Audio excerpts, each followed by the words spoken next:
6월 7월 두 달 동안 시작하면서 첫 번째 단어가 뭐냐면 훈련이었어요. 훈련. 하프타임이라고도 하기도 하고 쉬는 시간이라고 하기도 하고 훈련기라고 하기도 합니다. 앞만 보고 달려오던 그 세상을 이제는 내려놓고 인생 후반전 정말로 잘 되고 이제는 참 성공적인 삶으로 살아지기 위해서 반드시 하프타임 훈련기를 거쳐야 되는데 근래는 훈련기에 배워야 할 게 있다라고 그렇게 말씀을 드렸습니다. 그래서 여러분 두 달 동안 훈련에 대해서 많이 말씀을 드렸습니다. 이 무더위에 훈련받느라고 고생을 많으셨어요. 그래서 여러분 평상시에 안 받던 예전에는 없던 그런 훈련이 아마 나에게 많이 닥쳐오셔서 그 훈련받느라고 많이 애쓰시고 힘드실 겁니다. 고통스럽기도 했을 것이고 무슨 이런 일이 다 일어나는가라는 일도 아마 있었을 겁니다. 그 중에 제일 두드러진 훈련이 뭐냐면 말이죠. 나는 없습니다. 그 훈련입니다.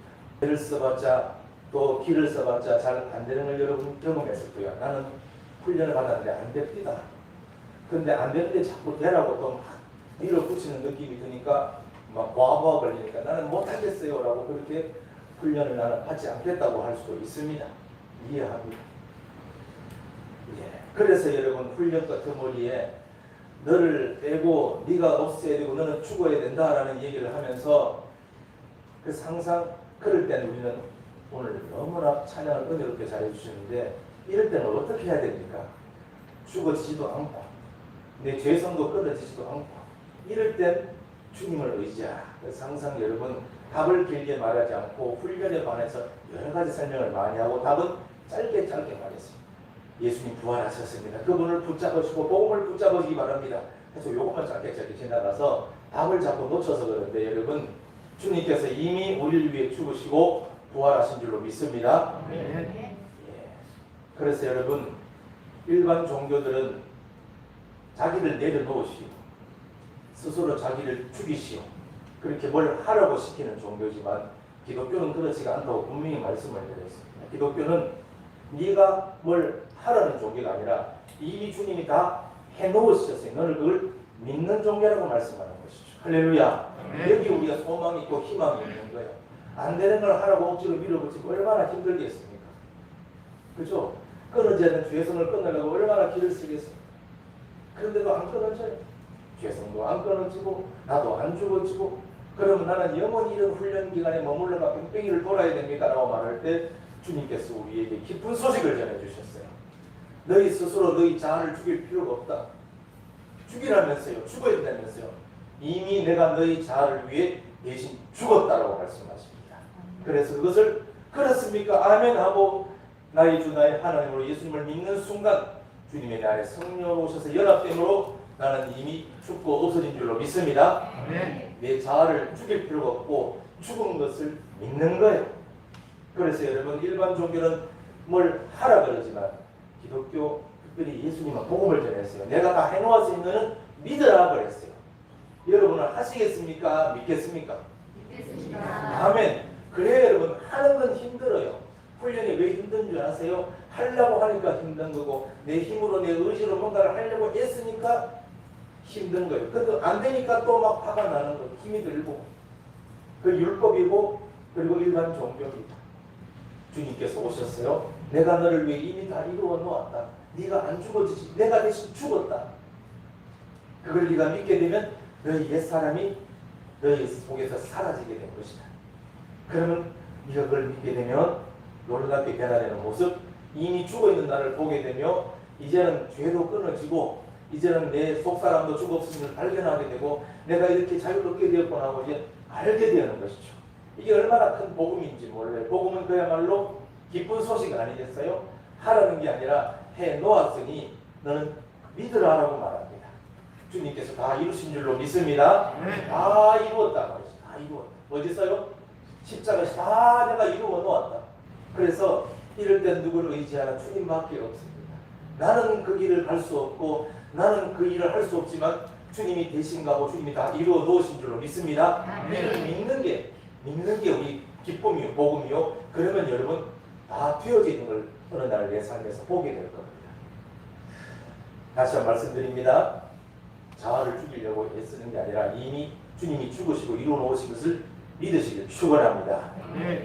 이제 그러면 훈련기를 끝나면 이제 나는 이제 그런 훈련도 더 이상 받을 필요도 없이 나는 늘 죽어 있습니까? 그렇지가 않습니다. 육신을 입고 이 땅에 발을 디디고 살아가는 이상, 다시 말해서 주님이 나를 불러가시는 그때, 다시 오시는 그때까지 여러분 모든 영들은 항상 공익을 감행한다고 그랬어요. 나는 육을 입고 있기 때문에 그 공익을 받을 수밖에 없고, 그래서 여러분 늘 성령 충만해서 마귀를 대적하고 물리치고 늘 승리하는 그런 이 땅의 존재는 아무도 없습니다. 사도 베드로 굉장한 신령한 믿음의 영성가들, 그들도 인간이기에 넘어지고 실수하고 또 자빠지고 낙심할 때가 많다는 것입니다. 그래서 오늘 우리가 주님 말씀, 이 말씀을 마음에 탁 품고 늘 이 말씀을 묵상하면서 주님을 의지하며 나가게 되면 그나마 우리는 이제 영적 전쟁에 승리하고 어둠에 붙들린 사람들을 구원의 길로, 생명의 길로 인도해 낼 수 있는 하나님의 사명을 감당할 수 있게 된다라는 말씀을 오늘도 드리겠습니다. 주님께서 말씀하셨죠. 나를 따라오라, 내가 너희를 사람을 낳는 어부가 되게 하리라 말씀을 주님께서 하셨습니다. 그렇죠? 주님을 따라가게 되면은 주님께서 우리를 사람을 낳는 어부가 되게 할 것입니다. 그런데 나를 따라오라고 말씀하시놓고 이렇게도 말씀했어요. 나를 따라오려면 어떻게 하라고 그랬어요? 예, 이겁니다. 나를 따라오려면 자기를 부인해야 된다. 여기 우리가 늘 걸리는 거예요. 따라오면은 사람은 어부가 되게 해줄 것이고 영혼들을 구원하게 하실 것이고 너를 통해 생명을 살릴 것이며 하나님의 뜻을 이룰 것이다. 나를 따라오면 된다고 그러놓고 따라오려면 또 자기를 부인해야 되는데 요걸 이제 하라는 말로 들으니까 또 우리가 낙심하고 걸려 힘드는 거예요. 자기 부인이 뭐예요? 나는 없습니다. 알겠습니까? 이게 여러분 인생 전반전 힘으로 막 죽기로 살기로 달려가다가 이제 하나님께서 딱 멈추시는 그 하프타임, 그 훈련기에서 배우는 게 자기 부인 나는 없습니다. 여러분 세계적인 위대한 성인들도 다 이 얘기를 하고 갔어요. 뭐라고 그랬죠? 우리 부처님께서도 뭐라고 그랬습니까? 내 손안에, 내한테 뭐 비밀이 있는 것 같지만 내 손안에는 아무것도 없다. 와서 보라 그랬어요. 무 그랬어요. 무 아무것도 없다. 소크라테스가 뭐 그랬어요? 나는 아무것도 모른다 그랬어. 나는 아무것도 모른다는 것을 나는 안다. 그게 무지의 지라는 철학 사상입니다. 나는 아무것도 모르는 인간형을 나는 안다. 이게 무지의 지. 이게 소크라테스가 주장합니다. 그래서 제발 너희들도 뭐 조금 하나 아는 것으로 다 안다고 막 날마다 눈을 크게 뜨는데 제발 그러지 마라. 네 자신을 좀 알아라라고 말했어요. 예수님께서도 오늘 그런 근본 하나님의 본체시지만, 그죠? 하나님의 본체시지만 하나님과 동등됨을 취할 것으로 여기지 아니하시고 오히려 자기를 비워서 종의 형체를 가지사 이 땅에 사람같이 계셨다. 이 무슨 말이요? 자기를 부인하신 거예요. 내가 전능하신 창조주다. 내가 하나님이다. 이 감이 이것들아. 이렇게 한 적이 없어요. 그냥 종으로 오셨어요. 종. 더 기가 막힌 종으로 오셨죠.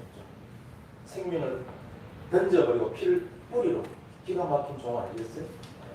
자기를 부인하신 데서 너희도 이걸 배우라. 왜 훈련기 때 자기가 없음, 자기 부인을 배우게 하실까요? 왜 내가 없어져야 할까요? 내가 없어야지 가라 하면 가고 서라 하면 설 수가 있습니다. 그래야 여러분 인생이 정말로 되기 시작합니다. 가라 하면 가고 서라 하면 서는 것을 두 자로 뭐라고 불러요? 맞아요. 순종이라고 합니다. 그런데 자기 부인이 안 되고 내 안에 내가 있으면, 즉 자기가 주인 되어 있으면 순종을 해요, 안 해요? 안 하는 게 아니라 순종이 안 됩니다. 순종하는 걸 알지만 할 수가 없어. 해지지가 않아. 내 안에 내가 있기 때문에 그랬어.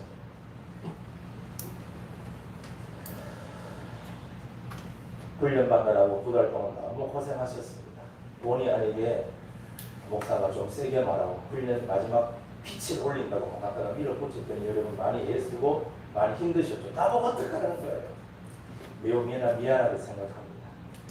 그럴 때 여러분 우리에게 생수 같고 사이다 같은 복음이 다 주어지는 거예요. 나는 못하겠단 말이에요. 그래서 주님이 너를 위해 다 해놓으셨다. 이걸 다 받아들이면 얼마나 감사하고 내가 하는 게 아니라 주님이 다 해놓으셨구나. 주님 감사합니다. 감사가 갑절로 부어지는 줄로 믿습니다. 네. 6월 20일 나는 없습니다. 소망 전대 정식입니다. 나는 없습니다를 듣고 반증문을 쓰고 싶었지만 어디서부터 어떻게 적어야 할지 생각이 정리가 되지 않았다. 그러나 수요 예배 중 하나님은 목사님 말씀을 통해 조목조목 정확하게 파헤쳐놓은 나의 높아진 마음을, 즉 교만을 보게 해주셨다. 그냥 웃음이 나왔다. 목사님은 본인이 겪으신 경험이라고 말씀하셨지만 나도 모르게 높아져 있었던 나의 모습을 말씀 속에서 그대로 보게 되었다. 왜 그때 권사님의 한마디가 그리 섭섭하게 들렸는지, 왜 그때 집사님의 말씀 들을 때 속으로 그건 아닌데 라면서 반감을 가졌는지, 한 번씩 한국 교회를 비판하는 남편의 의견에 묵묵부답으로 무시했던 나의 높아진 마음들, 바로 교만이었다. 지금까지 내가 알고 배워온 겸손은 많은 것을 알고 경험과 지식이 풍부하지만 겉으로 내세우지 않고 잘난 척하지 않는 사람이 겸손한 사람으로 알고 있었다. 그러나 목사님 말씀을 듣고 그게 아닌 것을 알게 되었다. 겸손한 사람은 나는 정말 아무것도 모릅니다. 나는 정말 아무것도 아닙니다. 가 진심으로 나오는 사람이라는 것을, 나 또한 진심으로 그렇게 고백하는 겸손한 사람이라고 착각했었다. 그런데 말씀을 듣는 중 계속 웃음이 나왔다. 이제 겨우 조금 깨달아 알았다고. 천지도 모르고 높아져 있던 마음을 목사님과 사모님 그리고 주님께서는 다 보고 계셨을 텐데, 이 사람 저 사람 만나면서 이야기하면서 저는 정말 아무것도 아니라는 것을 깨달았어요. 라며 과시하고 다녔던 내 자신이 너무 부끄럽고 창피했다. 그리고 주님 너무 죄송해요. 주님 회개합니다. 나도 모르게 높아져 있던 영적인 교만함을 회개합니다. 나는 없고 주님만 살아계셔서 모든 것 주님이 하셨습니다. 라고 고백하는 제가 되게 해주세요.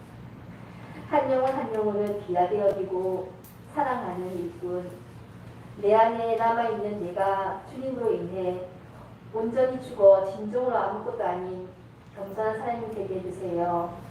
내 안에 내가 많다라는 것은 부자로 교만이라고 그렇게 말합니다. 그래서 반대로 겸손은 뭐죠? 겸손은 내 안에 내가 없답니다. 겸손이라는 우리가 지금까지 나는 아는 거 많고 가진 거 많고 할 수 있는 거 많지만 아닌 것처럼 포장하는 것을 겸손으로 배웠어요. 그거는 세상적 가치관 기준의 겸손입니다. 그러나 주님 말씀하시는 겸손은 내가 없는 것, 나는 아무것도 아니고 나는 아무것도 없고 나는 아무것도 모릅니다. 이게 진심으로 나오는 것이 겸손입니다. 내가 있어서 교만하기 때문에 순종해야 되지만 순종해야 되는 줄도 알지만 왠지 마음이 하기가 싫고 해지지가 않아요. 그러니 하나님의 계획이 틀어지고 내 인생이 안 되는 겁니다. 주님께서 우리를 부르셔서 이렇게 내가 없어야 된다고 주구장창 말씀하시고 네가 없는 상태로 내가 하는 삶으로 출발되어지길 바라는 이유는 물론 하나님의 온 인류를 향한 구원 계획을 이루시기 위함도 있겠지만 그 인류 구원 안에 나도 포함되어 있다고. 내 인생이 진정으로 잘 되시길 바라는 하나님의 마음이, 그게 여러분 우리가 그렇게 추구하던 진정한 성공이요 참 행복이 거기에 있는 겁니다. 전반전에 그렇게 살지 못하고 내가 주인 되어 내 안에 꽉 들어차 내 힘으로 살아왔기 때문에 되는 것 같다가도 안 되고, 그렇죠? 이제 그렇게 삶을 살지 말라고 인생 훈련기에 주님께서 말씀을 하시는 건 단 한 가지입니다. 내가 없어야 된다. 참 그런 걸 어떻게 깨달았는지. 그러니까 성인으로 위대한 인류의 스승으로 추앙받지 않겠어요? 이 자신을 알아라. 그게 어릴 때 저는 무슨 말인지도 몰랐어요. 내 자신을 내가 알지 절대 몰랐습니다. 50 넘었어야 비로소 내 자신을 알게 되었어요.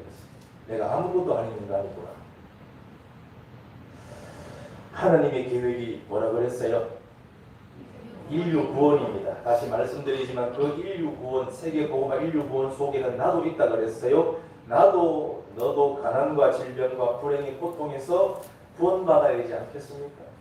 그 하나님의 뜻을 이루기 위해서 먼저 선택된 나에게 있어야 할 것이 뭐예요? 순종입니다. 그 순종이 되어지기 위해 없어야 하는 것은 뭐예요? 나죠, 나.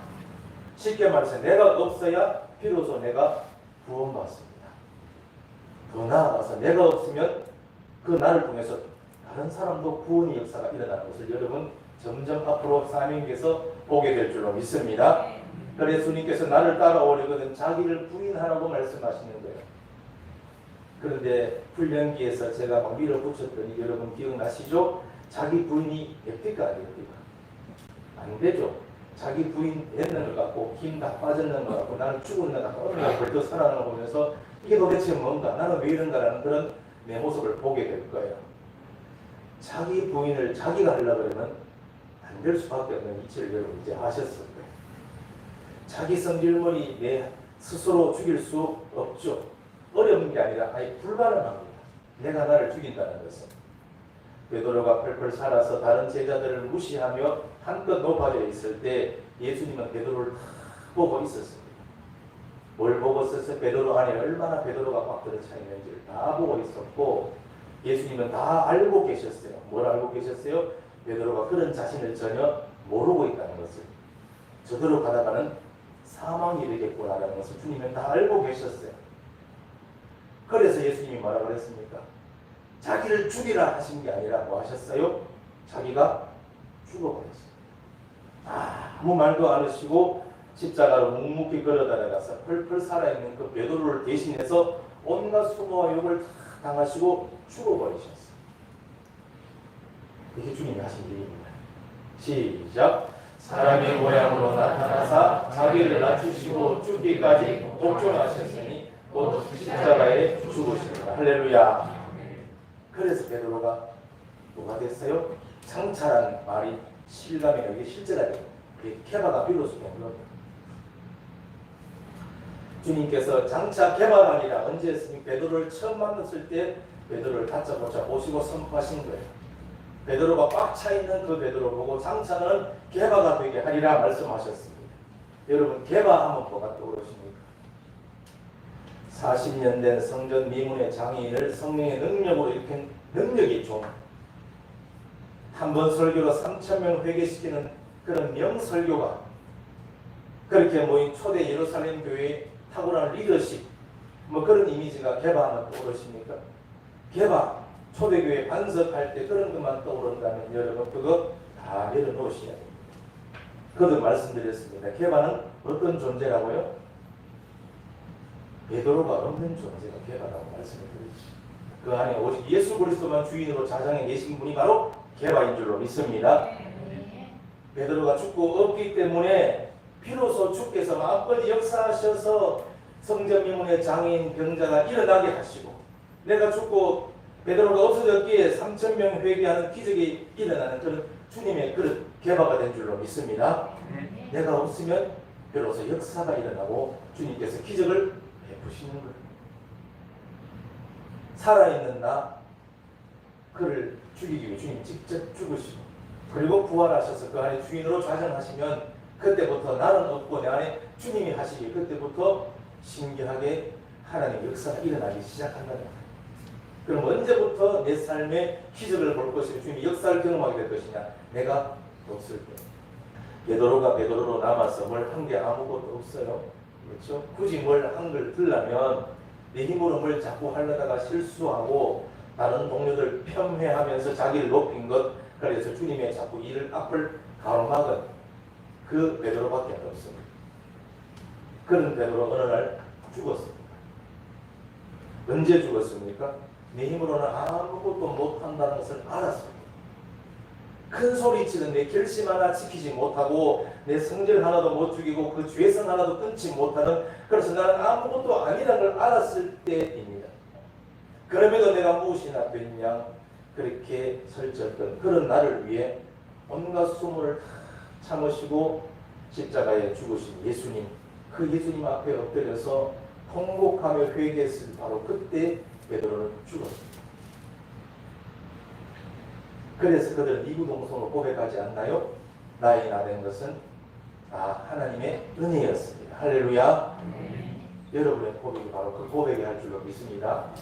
주님이 나를 죽이셨고 주님이 나를 살리셨고 주님이 나를 통해서 사역하시고 역사하시고 일을 하셨고 그래서 돌아보건대 내가 한 것은 아무것도 없습니다. 모든 영광은 하나님께서 받으시고 종은 주님의 뒤만 따라갔을 뿐입니다. 종은 아무것도 아닙니다. 주님께서 그러실 때 우리를 비로소 높이셔서 쓰실 줄로 믿습니다. 여러분 사명기의 사울처럼 바울처럼 사역할 때 앞으로 게바처럼 사명을 감당하게 되어질 때 그때도 여전히 마귀는 우리 마음을 치고 들어온다고 말씀을 드렸습니다. 마귀는 마지막 종말 때까지 패배한 권력이지만 마지막까지 저항을 한다고 말씀을 드렸어요. 한 사람이라도 한 사자라도 잡아뜨려서 그도 넘어지고 그를 통해서 구원받을 영혼들도 못될 거하게 막는 그런 일을 끝까지 자행합니다. 원래 패배한 권력들은 그냥 안 도망갑니다. 서울 수복이 되었을 때 인민군이 도망가면 순순히 간 게 아니라 양민들을 학살하고 막 그렇게 마지막까지 한 명도 더 죽이고 한 것들이 패배한 권력들의 악한 모습입니다. 마귀도 마찬가지. 그래서 패배한 권력이고 이미 그들은 무너졌지만 끝까지 저항하고 있는 그런 어둠의 영들이 이 땅에 아주 많이 남아있어요.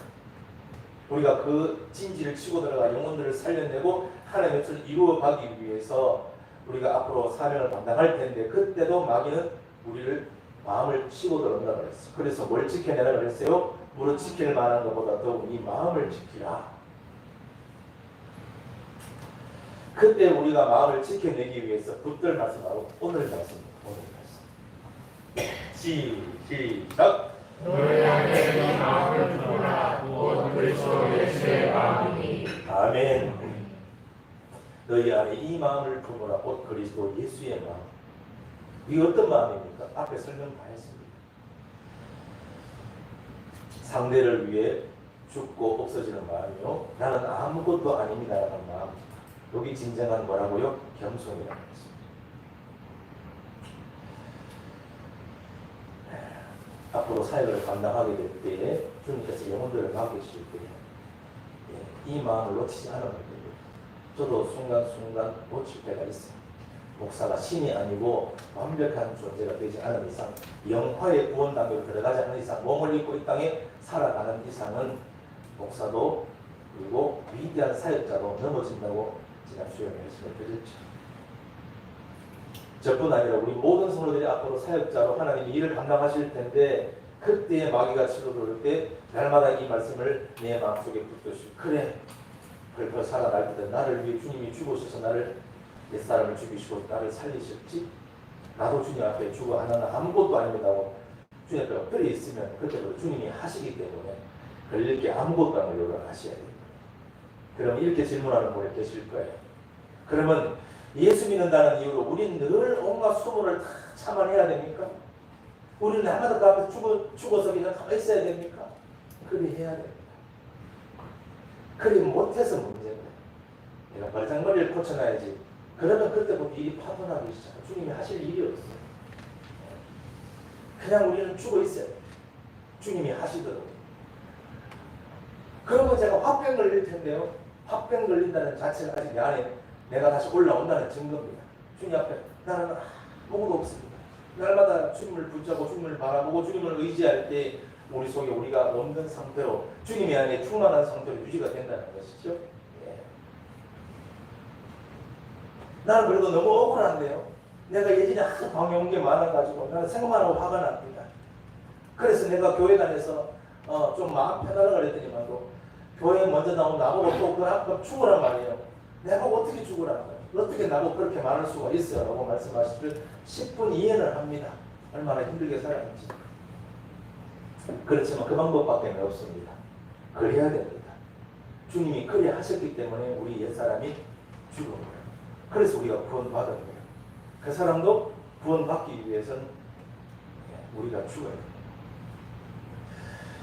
여러분 그 사람이 믿죠? 그 사람들은 여러분 각자의 머리에 떠오르는 존재가 있을 거예요. 미운 그가 더 나아가서 내 앞에서 죽어 없어졌으면 좋겠죠. 사라졌으면 좋겠지 않겠습니까? 그런데 아무래도 그가 안 죽어 없어지니까 내가 그냥 회사를 그만둬버리거나 내가 가정을 놔버리거나 내가 딴 데로 옮겨버리거나 그런 일을 하지 않습니까? 그렇죠? 미운 그가 내 앞에서 죽어 없어지면 싶다. 그러려면 어떻게 하라고요? 야, 어렵지 않습니다. 주님 붙잡으시면 됩니다. 그가 없어지면 좋겠어요? 미운 그가 죽어 없어지길 바라십니까? 그러면 그 앞에서 내가 죽으면 그도 죽어 없어집니다. 신기한 일이 벌어집니다. 아닌데요. 내가 열심히 죽어졌는데요. 그가 더 펄펄 살아 나를 괴롭히는데요. 아직 살아있는 내가 있기 때문에 그래요. 그냥 진짜 죽은 게 아니라 죽은 척을 해주는 거예요. 그냥 한 비교 맞춰주는 거예요. 한 몇 번 이게 한번 시중 들어주는 거예요. 그 죽은 게 아니.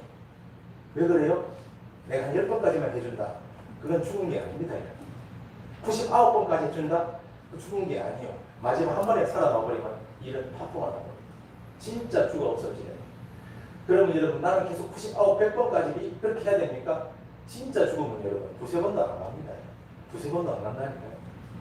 정말로 죽어버리죠. 우리는 그 사람을 살리기 위해 내가 죽는다고 말하지만 더 엄밀하게 말하면 선제 조건이 있어요. 그 옛사람을 죽여버리기 위해서 내가 죽는 겁니다. 주님이 그렇게 하셨어요. 나 같은 것에 옛사람을 죽여 없애시고 새 사람을 만드시고 영생으로 선물 주시려고 대신 죽으신 그 예수님의 마음, 그 마음을 우리 마음에 하나로 인하여 품으면 되는 줄로 믿습니다. 겸손입니다. 겸손. 내가 죽으면 미운 그도 죽어 없어집니다. 여러분, 미운 시어머니 죽이기라는 예화를 말씀을 드렸죠. 내가 죽으면 미운 그도 죽어 없어집니다. 죽으면 안 되잖아요. 아니요. 좋은 분이 내 앞에 어느 날 내 앞에 눈에 탁 나타나 여기 주님이 역사하십니다. 오늘 간증을 짧게 한번 들어보도록 하겠습니다. 우리 원장님에 나오시죠. 저는 좀 긴 시간 동안 다른 시체와 관계가 틀어진 일이 있었습니다. 처음엔 서로 잘 지냈던 것 같은데 어떤 시점부터 살짝 일이 잘못되어 간다 생각했습니다. 그런데 어떻게 하다 보니 그 일을 여러 성도분들이 알게 되었습니다. 그때 이렇게 된 것도 이 일을 좋게 마무리하시려면 하나님의 뜻과 계획일 수 있겠구나 하는 생각이 들었습니다. 그리고 저는 이 일을 겪고 있을 당시에 목사님의 설교를 듣고 마음을 바꾸는 게 많았는데 왠지 모르게 목사님이 하시는 설교 내용이 그 지체를 용서하여라 라는 하나님의 메시지 같았습니다. 그래서 그때부터 이런저런 생각을 많이 해보게 했던 것 같습니다. 깊은 묵상 중에 하나님은 목사님이 말씀하신 재상기, 훈련기, 성공기 이 세 가지 중에서 나를 스스로 훈련을 시키시는 것이구나 라는 생각이 들었습니다. 이 일이 일어난 것도 저를 향한 하나님의 사랑과 계획이었다는 것을 알고 나니까 마음이 덜 힘들었습니다. 처음에 마음에 분이 나고 힘들었을 때 모든 것이 나를 낮추시려 훈련시키시는 하나님의 뜻을 알 수 없었습니다.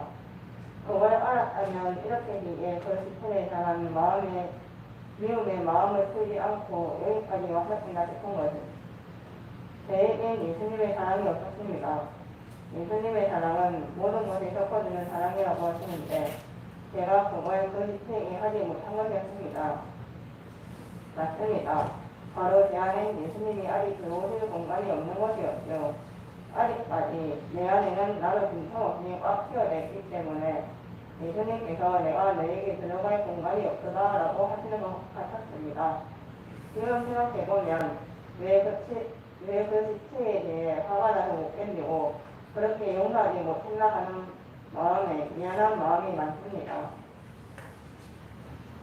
저는 정작 제 가족을 보면서는 불쌍하고 눈물 나고 안타깝고 가렵고 정말 예수님의 마음이 한량없이 부어지는데 그 지체에게는 용서가 전혀 안 되는 겁니다. 그런 저를 제가 보면서 얼마나 예수님이 주인이 안 되어 있는 걸 정확하게 보았습니다. 그리고 목사님께서 여러분 주님이 주인이십니다. 주님 부활하셨습니다. 라는 설교를 할 수도 없이 하셨는데 그럴 때마다 제 생각이 강한 저는 제 생각대로 들어서 아직까지도 주님이 제 주인으로 제 안에 계실 수 없었습니다. 교회 온 지 3년이 다 돼가는데도 여전히 제 생각대로 사는 건 정말 사망의 맞다는 생각이 듭니다. 저희 엄마께서도 너는 네 생각이 정말 강하다. 네 생각대로 행동하면 네가 주인인 거다. 그러니 실수를 하게 된다. 예수님을 주인으로 붙들어 이렇게 종종 말씀하십니다. 정말 예수님이 주인이었다면 저는 그 지체를 일찌감치 이해했을 테고 그래서 마음도 풀었을 것이니까요. 이번 일뿐만 아니라 앞으로도 어떤 문제든 실수는 생길 수 있다고 생각합니다. 그럴 때마다 분통을 터뜨리고 화만 낼 것인지 아니면 그 문제를 풀 것인지 두 가지의 선택의 갈림길을 서야 하는데 저는 앞으로 그런 상황에 놓여지게 된다면 마음을 내려놓고 주님께 순종하여 주님의 사랑을 굽고 나갈 생각입니다. 다만 제가 저를 생각했을 때 안타까웠던 것은 이번에 그 지체와의 문제가 생겼을 때 제가 주인되어 말로 흘려보내는 육신적인 방법을 택했다는 것이었습니다.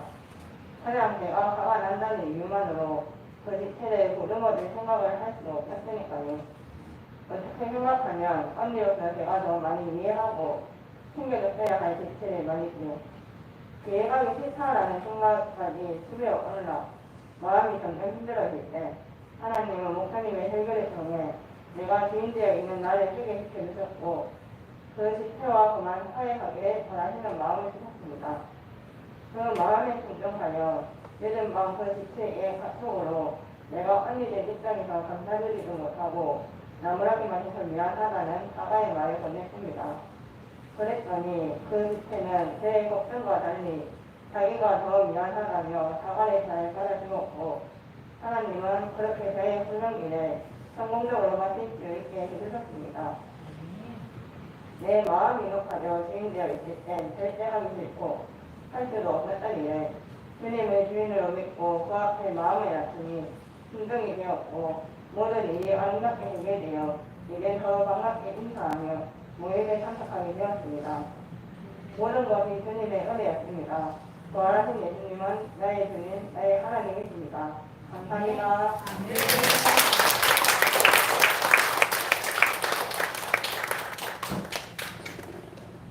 여러분 이거죠. 하나님께서 우리에게 주신 마음입니다. 한 50%라도 높아지겠다는 마음, 내가 있다는 마음이 되면 순종을 하고 싶고 순종해야 될 줄도 알지만 순종이 안 됩니다. 순종을 안 하는 게 아니라 순종이 해지지가 않습니다. 그래서 우리 마음 중심에 그러면 내가 순종하고 내가 없애야 되지라고 내 마음을 내가 누르려고 그러면 여러분 눌려 있어가 나중에 튀어나옵니다. 그래서 누르려면 안 되고 주님을 붙잡으셔야 돼요. 베드로가 그렇게 나 같은 걸 위해서 한번 말 한마디 없이 묵묵히 그 십자가에 걸려가 죽어버리신 그 주님의 사랑. 그래서 다시 자기 앞에 나타났을 때 그 주님을 만나고 나서 할 말이 아무것도 없는 거죠. 3일 전에는 할 말이 너무 많았는데 3일 후에 할 말이 아무것도 없는 거예요. 주님 나는 죄인으로서 나를 떠나소서 이 말밖에 할 게 없어요. 그 베드로에게 주님께서 말씀하십니다. 이제부터는 예양을 너에게 맡기겠다라고 말씀하시죠. 오늘 우리의 삶 가운데서 진정으로 내가 얻고 이제 주님이 나의 주인 되셔서 어떤 말씀이면 기꺼이 순종하는 마음이 되므로 주님께서 맡기시는 양들 앞으로 맡기시는 그런 사명들을 잘 감당하는 우리 모두가 되어 정말로 이제 인생 멋지게 나고 하나님께서 쓰시는 그런 삶으로 그렇게 풍성하게 출발될 수 있기를 우리 주 예수님으로 간절히 축원합니다.